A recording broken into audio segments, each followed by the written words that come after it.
İndi buyurur səhnəyə onun oğlu Vüqar Əliyev.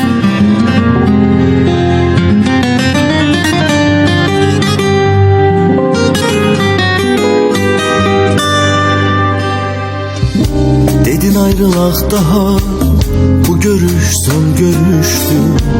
Ay insafsız dilinden bu sözler nece düştü. Dedin ayrılaq daha, bu görüş son görüştü. Ay insafsız dilinden bu sözler nece düştü.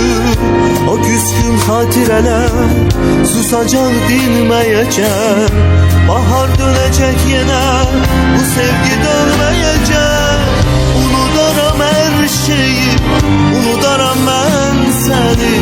Yüreğim kızmaz ancak özgeyle görsem seni.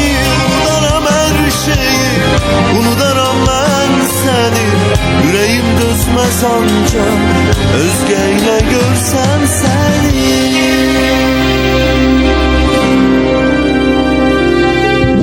O görüş yerlerimiz bizi hey çağıracak. Elinin esretinden saçların ağaracak.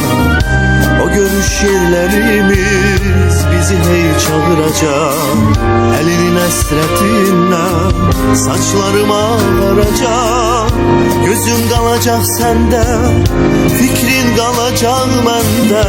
Kalbimiz sızlayacak sevenleri görende. Unudaram her şeyi, unudaram ben seni. Yüreğim dostmaz ancak özgeyle görsem seni. Unudaram her şeyi, unudaram ben seni. Yüreğim dostmaz ancak özgeyle görsem seni.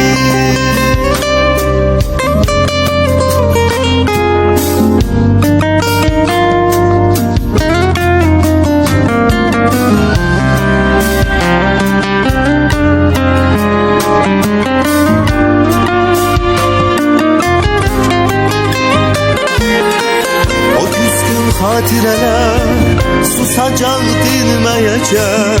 Bahar dönecek yine, bu sevgi dönmeyecek. Unudaram her şeyi, unudaram ben seni.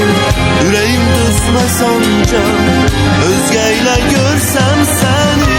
Unudaram her şeyi, unudaram ben seni. Yüreğim düşmez ancak özgeyle görsem seni.